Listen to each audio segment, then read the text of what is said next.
everybody, and thank you so much for joining us for a new episode of Anuga of New Home Sales. I'm your host, Anya Chrysanthon, and joining me today is Sarah Williams, who is our Director of Sales.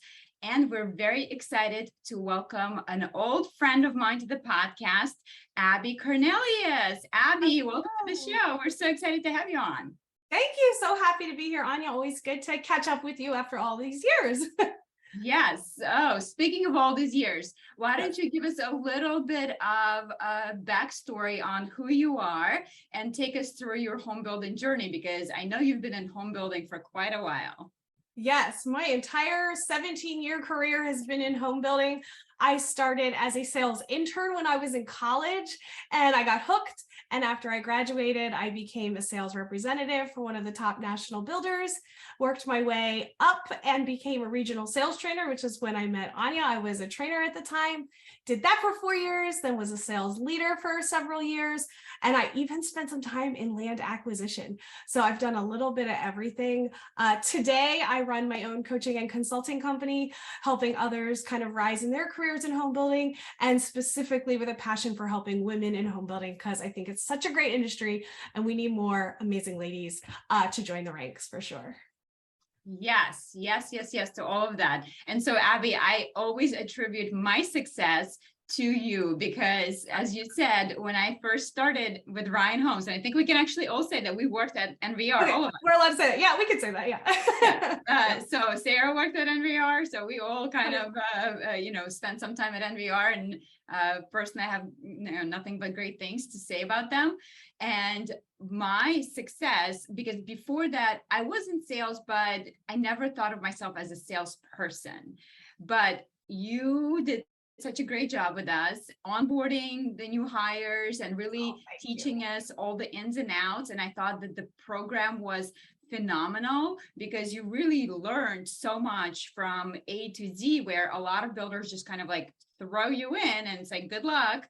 They really took the time to educate us. And a big part of my success was you, because you made the training so fun, so interesting, so engaging. And you definitely tapped into my competitive side. And I attribute my success largely to you. So thank you for that, Abby. Well, you are so very welcome. Thank you. That is more than generous because Anya was one of a kind for sure. I loved having you in my training group. And it's so fun when you get people when they're new and they're eager. And Anya always had just this like Anya edge, which was so fun. And you were feisty. And well, more importantly, you were just yourself. And I think that's really what led you to your great success, was that you didn't try to be anybody other than Anya. You took what we taught you, but you made it your own. And that was a beautiful thing to watch. And, to continue to see you grow from there has been awesome. Well, thank you. I think Sarah can say not much has changed as far as feistiness goes. Hashtag true story. Yeah. I believe it. Still got it. So Abby, tell us a little bit about your coaching, because obviously you've been doing a lot of one-on-ones in your program. So what types of skills do you work on during those one-on-one sessions? Is there, if you think about your avatar, like who is the ideal client other than women in home building? Is there specifically leader, salespeople, like who are you going after? Yeah, so women in home building is the overall avatar. And honestly, I've had a little bit of everything. I would say I lean more towards the leader side, but I do also have one-on-one coaching with sales representatives, online sales consultants, you name it. I'm helping them. And because what I do with the one-on-one coaching is it's real-time feedback. So for most folks, I could create a coaching program that says, here's my 6 lessons, and we go through these 6 lessons, but not everybody needs all 6 of those, particular lessons. So instead, it's really need-based one-on-one coaching, true time feedback for what's going on. If you're a salesperson, I'm talking to you about your customers you're working today, just like your sales leader would, but also helping you work through a lot of the mindset stuff for why we do and don't do what we do in home building, right? Kind of help you get out of your own way so that you can better serve. And then for the leaders, it's a lot about developing a team, developing their skill sets, because when you transition from an individual contributor to a leader, it's a whole other set of skills that you are good at your job, but how do I then encourage and coach and develop a team to perform at that same level, but also in their own way. So I spend a lot of time helping leaders kind of navigate that transition. You're right. I think so many leaders end up in the position because they were great salespeople, but that doesn't necessarily make you a great sales leader. And so I know lately you have been making appearances at sales meetings to help those sales leaders to talk to their people to get the best out of them, because as we all know, it has been a really, really challenging time in home building. So Abby, I would love to talk to you about what goes in those sales meetings and what do you concentrate on? Yeah, so right now we've been focused mostly on market-proof mindsets, because as the market shift, do we have, the right set of skills is a big question that a lot of companies are asking and a lot of sales leaders are asking of their people. And I'm encouraging them to not just think just about the skills. The skills are absolutely important, but it's also the mindset of your salesperson. It has been a wild ride these last couple of years, and to think that that hasn't affected the mindset of your sales team and to not address that, I think is a misstep, because mindset drives behavior, behavior drives those results that we're really ultimately looking for. So I'm trying to almost like reverse engineer your sales team and your sales leaders' mindsets to help them get the framework that they need to then absorb the skills a little bit better and to get those results that they need. The market's going to continue to shift, and we don't know what that's going to look like. And that's kind of the fun part of our industry, right? Like, it's ever changing. It keeps us on our toes. That's what I love about it. But if you want to be somebody who wants that long-term career that is 15, 20 years, you have to become market proof. And a lot of that is in your mindset and how you approach things as they change. 100%. So Abby, what are some of the biggest challenges that you see people struggle when it comes to mindsets specifically? I know you've identified 5 mindsets that you really go after. So can you list them for us? Absolutely. So I'm going to just make sure I double check. So I'll go look down real quick.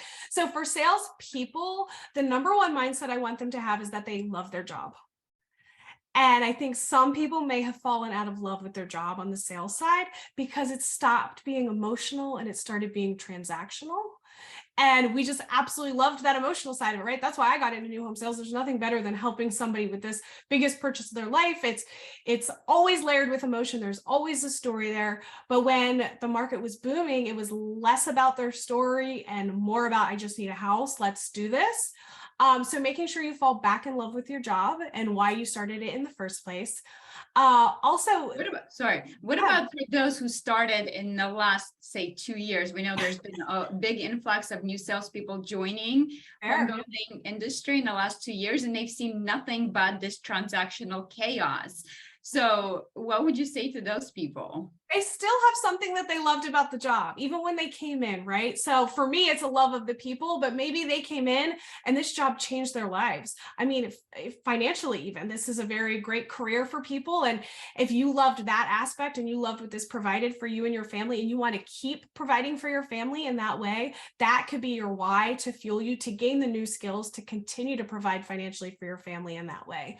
So I think it doesn't have to be my why, it's going to be their why, right? So I think anybody has when you got this job, what was the one thing that like fired you up and you got like so excited about? Like, Anya, when you started selling houses, I'm sure you know, like, what got you excited? Was it the money? Was it the people? Was it the chaos of it all? Like, what was it? Honestly, if you know me, like, I am super competitive, and NVR really nurtured that competition, healthy competition within our team. Like, I feel like we constantly had contests.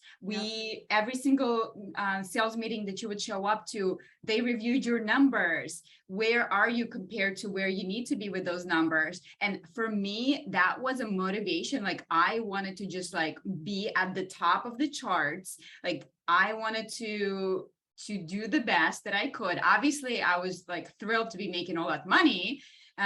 So it kind of fueled one another, right? Like my competitive nature, and like, hey, if I see not only the like, oh, you're doing a great job, and that reassurance, but also financial reward from that. So yeah, for me, that was definitely it. I feel like you would crush at Orange Theory. I've never done an Orange Theory class, but don't they have that chart where like you're competing against everybody on the yeah, screen? I would like pass out because I'd be like, I am going to kill Like, somebody go 911. I can't That's why stop. I'm not joining that, because I know that would not be a good thing for me. So Sarah, how about you? What was your why?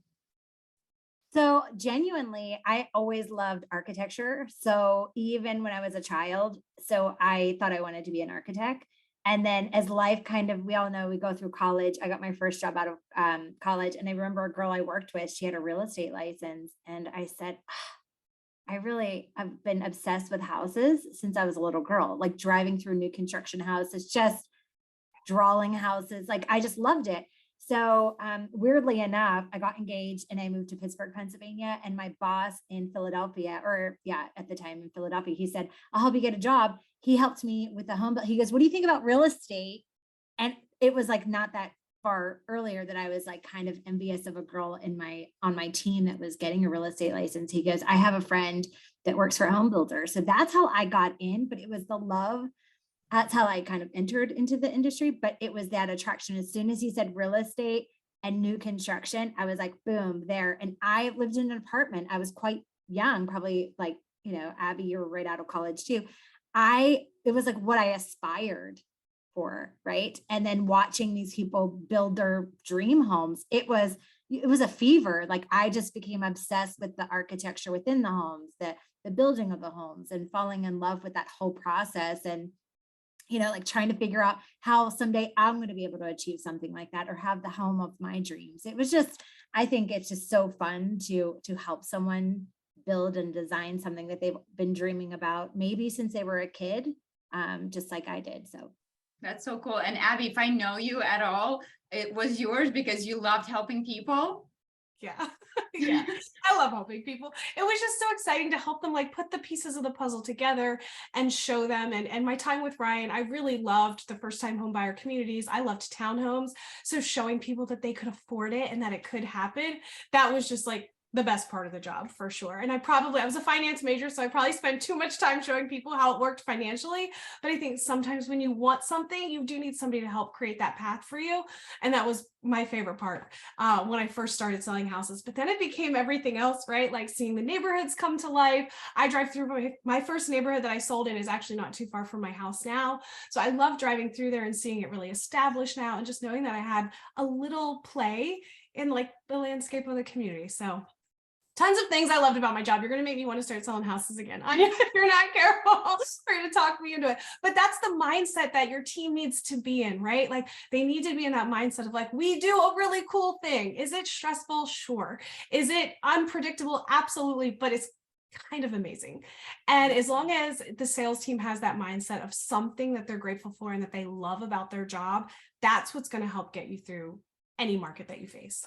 Yeah. And I think as a sales leader, it's so important to know your people and understand what motivates them, because the way you would approach a conversation with me, who is super competitive and wants to basically, succeed and get the numbers and with that, versus somebody like you or Sarah, it's going to be a different conversation. So it's so important to understand people. So, if you can get those like Myers-Briggs or whatever, all those tests that are available out there, get your sales team to take that, I think that would be super helpful in understanding their motivation there. The weird thing is, Anya, I feel like I've got probably not as killer as your instincts, but I still love the sales competition and the win, right? Like not that there's the helping, of course, but I also love the win, the win. 100%. I know that. Yeah. And I think a lot of salespeople are that way. I think that's very, very common trait that like we hire to, right? We want that level of individual drive and autonomy. And that makes a really great salesperson. And I think asking them what's their drive, what's their motivator, just having a conversation like this. I mean, yes, all those tests are great, but one of my mindsets for sales leaders, to Anya's point, is that you need to lead, you need to practice situational leadership. Like now is the time where we don't one size fits all our team. Right? Like you will lose people or people will fall behind because each person on your team has a different motivator. They're at a different skill level. They're at a different will level. And how do you apply that skill versus will matrix, which I'm sure you guys are familiar with, but that situational leadership of like, what do you need from me today? Do you need a competition? Like if you're a high skill person, which both of you ladies, obviously you've done this a long time, you're a high skill person. So you probably do, you're in that quadrant that needs a contest. You need a motivator to get you to become that, what I like to call self-reliant super achiever, who's really in that top tier salesperson. So that's one of my mindsets for sales leaders, is to make sure that you are knowing what each of your people need and that you're giving it to them. Love it. Okay. So we got love of their job and know the motivation. What's the next one? I can do hard things. So I want every salesperson to know their own strength. And when I hire people, I would ask them to tell me something personally or professionally that you overcame. Because I think that tenacious and gritty people make killer salespeople. And I would encourage everybody to ask themselves, what is something hard I've overcame personally or professionally? And how can I take that version of me and bring it to this market and the challenges that I have today? I think that's huge for me. I had a pretty good life. I'm a lucky person, but it wasn't until I really faced my first personal hurdle. I had a 6-year battle with infertility, and going through that made me realize how strong I am and how capable I am, and having obviously positive outcome. I have 2 beautiful little girls. I hold that as my truth when I feel a little defeated or a little under, and I'm like, girlfriend, you did 6 years of shots and doctor's appointments and pokes and prods, and you did that. You can do this. And I think each person has a story and has their own capacity to do hard things. And we need to remind ourselves of that when we're in a tough market.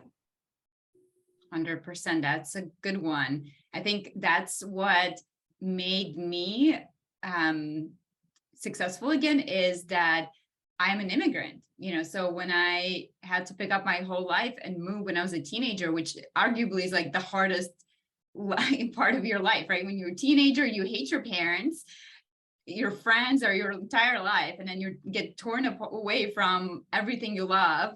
No English, right? Like I didn't know how to speak English, no culture, nothing. And then it's like, bloop, you're dropped into an American high school. Good luck. So, but that made me realize, like, I can do anything. Like if you drop me off in Germany today, I know I can make it. Yeah, that's awesome. I didn't know that about you, Anya. That's awesome. But yeah, I mean, that defines you, right? Like, you know what you're capable of. You've faced your hardest thing, and anything else, I got this, right? I'm tough. I got this. Sarah, what is it for you?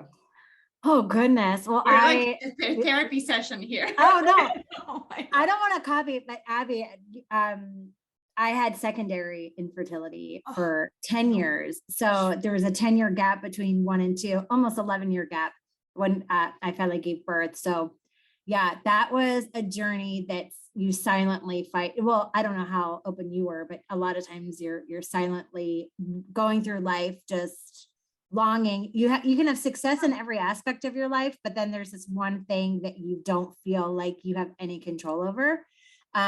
So definitely that for sure. I think for me, I definitely have switched careers and paths here in our industry on purpose to just prove to myself and to probably anyone that watches me that I can sell this, but guess what? I can do this. And oh, wait, let me try this. So I purposely have made massive pivots in my career to prove to myself that success is, I am successful. I'm not just, it wasn't a circumstance. It wasn't a product. It wasn't where I was that I could duplicate it. So I definitely I think people that have watched me, they're like, why? She had such an established career. She was doing so well. She was making X amount of money. And I'm like, hold on.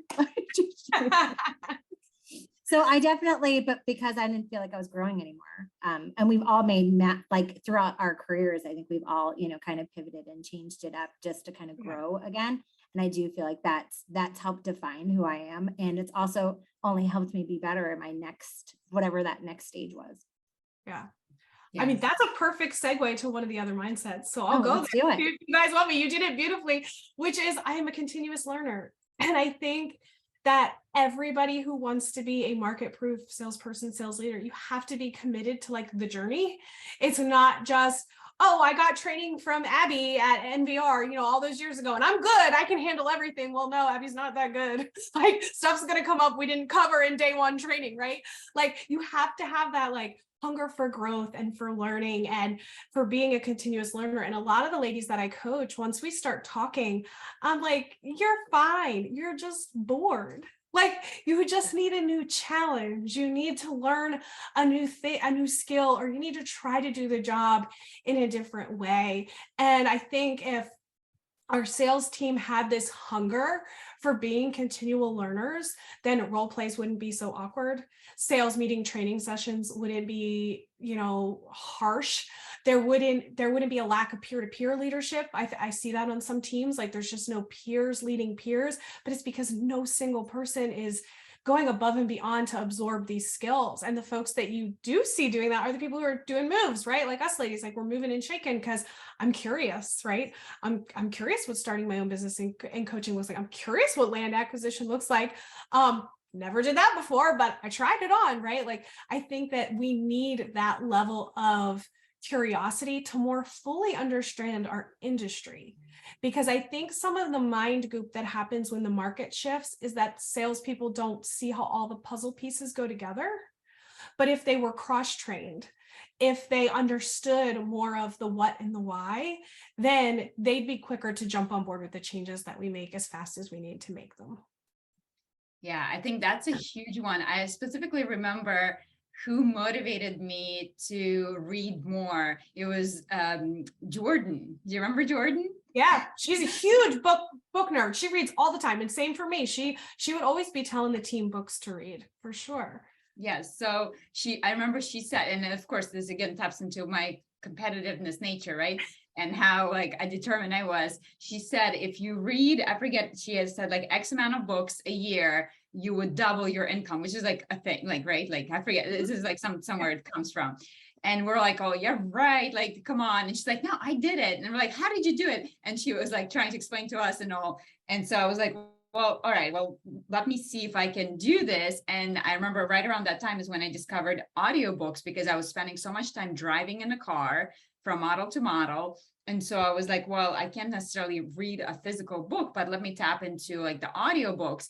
And then I was spending way too much money on audiobooks. That's how I got into listening to podcasts. And I was like, why don't I start my own podcast? So it's all, kind of like snowball. And I think a lot of times it doesn't have to be that you're learning something specific to your career. I mean, it's obviously great if it is, but a lot of times, like my husband got me hooked on fantasy books, like, right. And so like sci-fi stuff, and the way it makes me think, those books, it's like my mind have expanded so much. And I feel like I became so much more open-minded about things through that. So it doesn't have to be necessarily your craft, which obviously is great when it is your craft. And I know sometimes with the times when I feel stuck is because I feel like, when you get to the point where you feel like you've learned it all kind of, and you're like, is there something else? And you're like what am I like plateauing almost? And then you go through this like period of like, whatever. And then like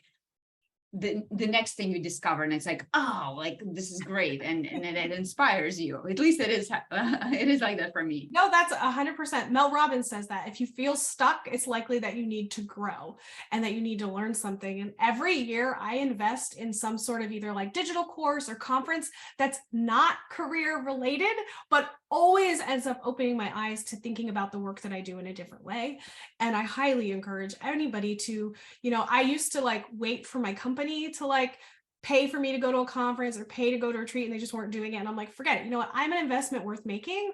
I'm going to put time in, and I'm going to put money out there, and I'm going to go to the conference. I'm going to go to the, the online seminars, whatever I have to do to grow my craft or to grow another skill. Because like you said, Anya, even reading a totally different book can somehow elevate your level of skill that you bring to the role that you're in. 100%. I love that. I feel like there's so many people in our industry that like just like sit on sidelines because they're like, oh, well, my company's not paying for it, I can't attend. Yeah. Like, you make a ton of money. You can probably spare $1,000 or $2,000 to pay for that seminar, because it is a huge difference maker. I was reflecting back on, I just recently turned 40, and I was like, what would I say to like younger self or like somebody younger? And it really came down for me for two things. Like one, invest in yourself. Like you'll never feel regret for investing in yourself. And two, invest in relationships. Yeah. You know what, you'll never regret time spending with your loved ones, or like whether it's work or friendships, like those two things. So sorry, totally derailed us from that. I love that. That's so true. It's so true. And then we've got, so I said, love your job. I can do hard things, continuous learner. And then I am adaptable. Mm-hmm. And I had a boss just 2 years ago say to me, because adaptability was always something that we were really ranked on at Ryan Homes. It was always on like our KRAs, and they talked about it a lot. And I remember being like really frustrated one year. I scored low in adaptability, and I was like, I was in 6 neighborhoods this year. Who's more adaptable than me? Like, it's not really about like that. And 2 years ago, my boss said, he goes, Abby, adaptability in my mind is somebody's ability to absorb shock. And I was like, oh, I never thought of it that way, because the market's going to change. We're all going to have to quote unquote adapt, but it's like, how do you absorb it in that moment when that news comes, when that cancellation happens, when the interest rates go up to 8%, when your boss changes your compensation policy? Like, how do you show up in that moment is your level of adaptability.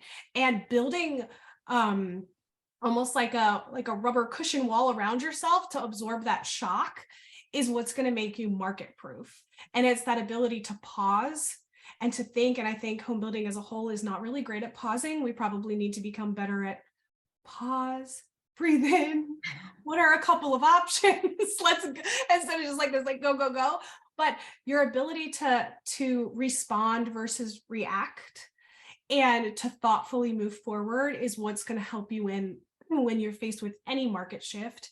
And knowing, kind of filtering back to like, I can do hard things, like letting that be your support for like not overreacting, right? Like I've faced harder things. This isn't the end of the world. So I think that's the human reaction, is like, oh my God, I'm never going to make enough money. They took away this bonus, or, oh my gosh, I canceled, my whole month is blown. Well, that's very dramatic. It's probably likely not the case.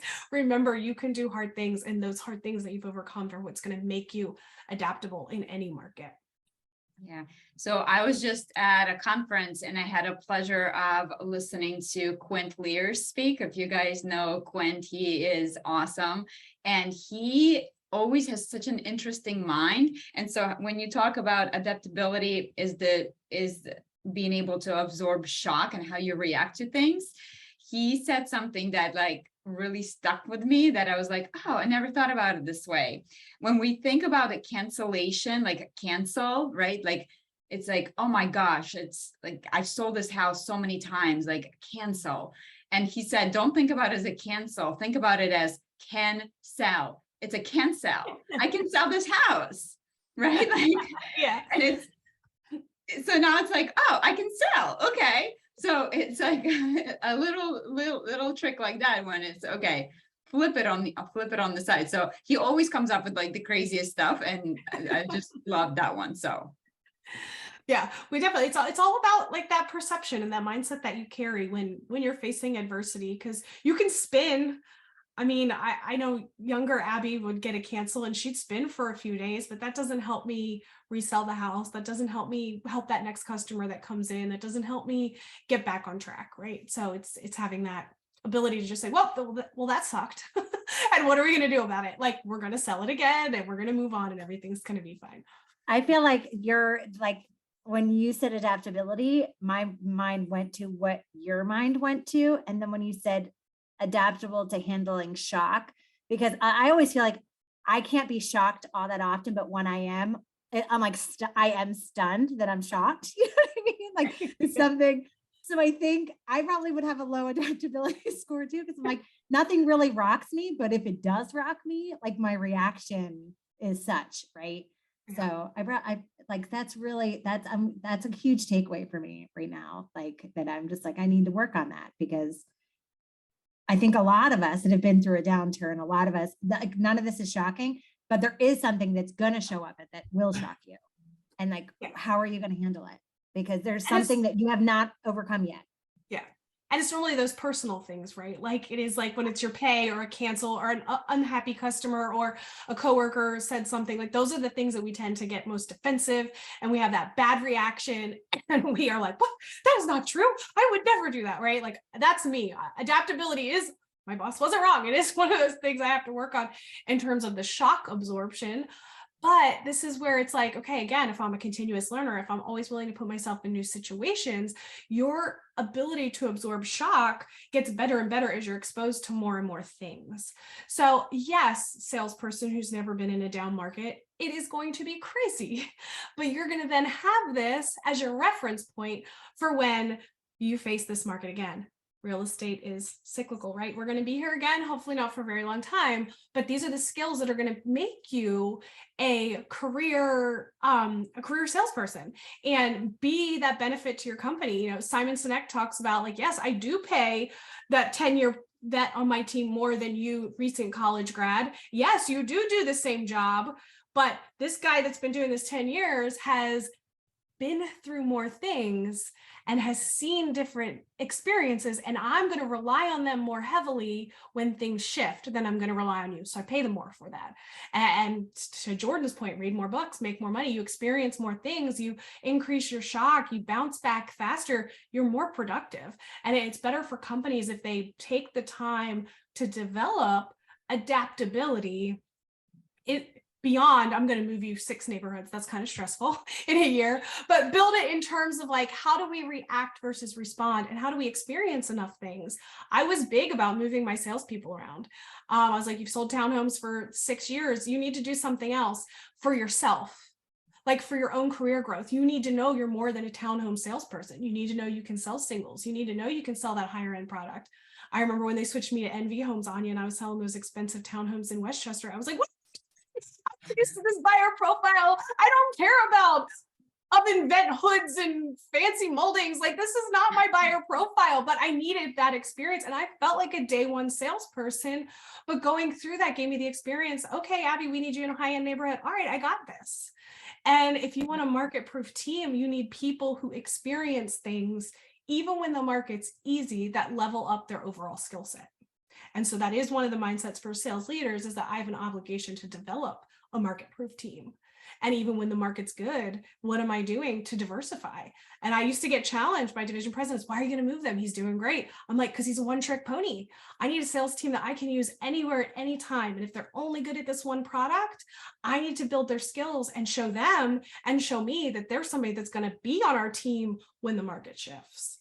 And what better time to do that when the market is actually great, right? Yes, exactly. And I think that's, something we need to be mindful of. These are conversations we really should have been having 2 years ago, right? But better late than never. Let's get on it and know that's the pain of us not investing that time 2 years ago is what we're having to catch up with today. That's huge. That's huge. I mean, I'm thinking back to it's been a while since I've actually worked for home builders, but I love hearing you speak to this, because there was a lot of times that, when I was not part of those leaders, you're not in leadership as a salesperson. So I'm hoping salespeople are listening into this so they can understand the mindset of a leader, of why, like that angst that you feel as a salesperson, why someone pulled you here and put you there. And maybe they weren't really great at communicating it, or maybe they didn't communicate why they're making these changes with you. But it's so interesting. Like I love hearing why you did things and what a lot of our leaders maybe, or new leaders, should think about. It's a really big deal. And I remember going to, similar to, I had kind of like a starter home-ish, or maybe first time move up buyer, but then they put me in like patio homes with more seniors. Yeah. And I was like, that is a long game. You're playing the long game there. And I was kind of like a little bit more fast paced of a salesperson. And man, did I say it, like, you build character when you have to learn these new skill sets as a salesperson. And I did, I had to sell to the seniors and walk them through that next life change. So when you're at the beginning and now I'm at the end, whoa, that was a mind shift too. But it definitely helped me sell everything in between. Yeah. And like, that's what you want. If you love this job and you want to be in this career forever, you want to be the person who, when the managers are making staffing decisions, your name plugs and plays everywhere. Like, that's what I loved. I always had like 2 or 3 people where I'm like, I could put them anywhere and I know it would work. And then work on developing your whole team so they're all plug and play. Because I've been in divisions where the product profile has switched entirely. And we went from first time home buyers to all like the higher end homes. And it's like, what do I do? My team's not ready for this. So yeah, there's a lot of strategy that has to go into that. But as a salesperson, you should want that too. You should want the skill development on all levels, and raise your hand for those maybe stretch communities that aren't your typical situation, because you're a continuous learner. You can do this. Easier said than done, definitely. All right, so let's shift to the final, because you said we have 5, right? So what's the 5th one? Okay, the 5th and final one is I know what the market needs. And this is really hard for people because we think that the news is telling us what the market needs. And I am challenging all salespeople to redefine the market. My time during the downturn last time, I'm trying to see if I have the book handy. I don't. Jeff Shore has a book called Tough Market New Home Sales, circa 2008. That was our bread and butter. Anya, I remember Carmela handing it to me when I was in the sales center in Coatesville, Pennsylvania. And she's like, here, everybody's reading this book. And I think it's like the 2nd chapter is probably the only thing I remember out of this book, but he redefines the market in the book. And he redefines the market as 1 customer and 1 salesperson equals the market. And I think we get way caught up in what the news is saying and what interest rates are doing and what's, my local MLS telling me and what's my competition doing. And although we need to be very aware of those things, I think it's important for you to be an educated salesperson.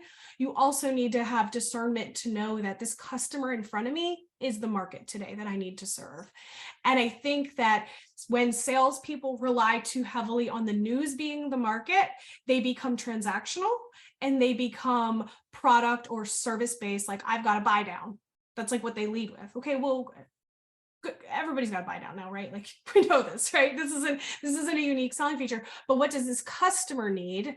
They need a bigger yard or a fenced in yard, or they need extra bathroom, or they need an in-law suite. And why do they need that? And what's the story going on there? And to kind of challenge salespeople to stop worrying about fixing the news and the market as a whole, and just worry about solving the person in front of you situation.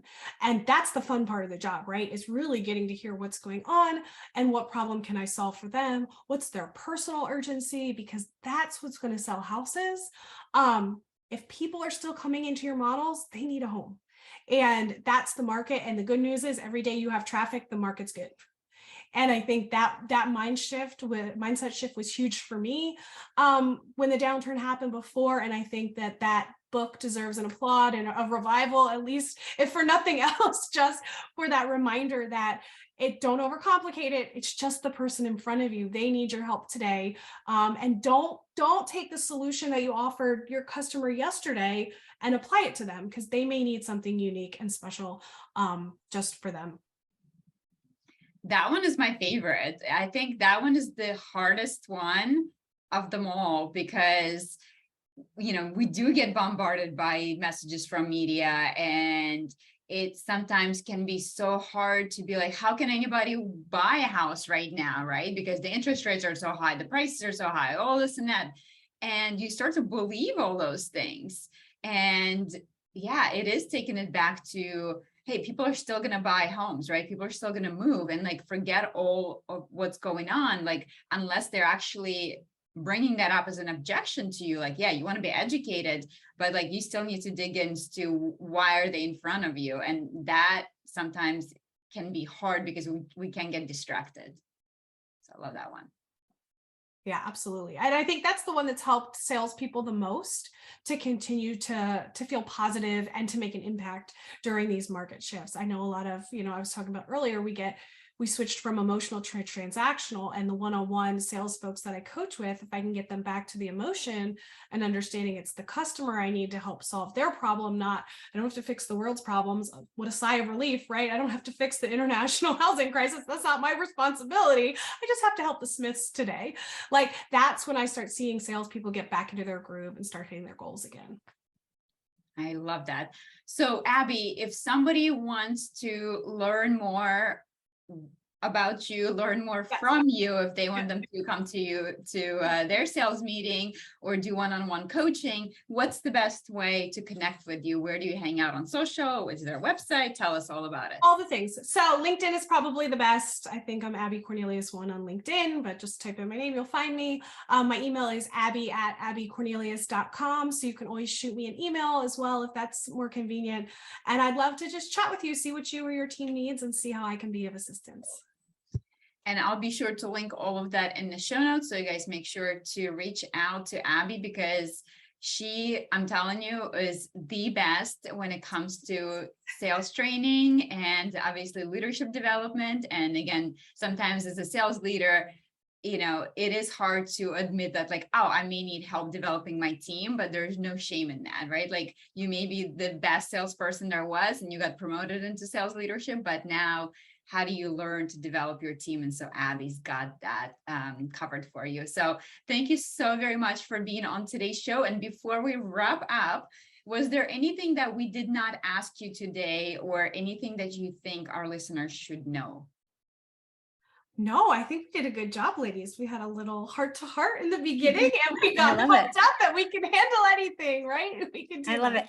Well, I know that I saw that Abby has a new course, an online course, like an e-course that folks can sign up for. Is that right? So is that all on your website? Yes. So if you go to abbycornelius.com, you can see that. I have a course called Go For It, which helps women kind of get the strategies they need to rise in their career.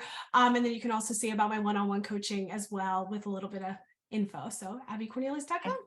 Perfect. Amazing. Well, thank you so much, ladies, for hanging out with me today. I had a lot of fun, and I'll see you both all very soon. Thanks, Abby. Bye. Thank you, ladies. Bye.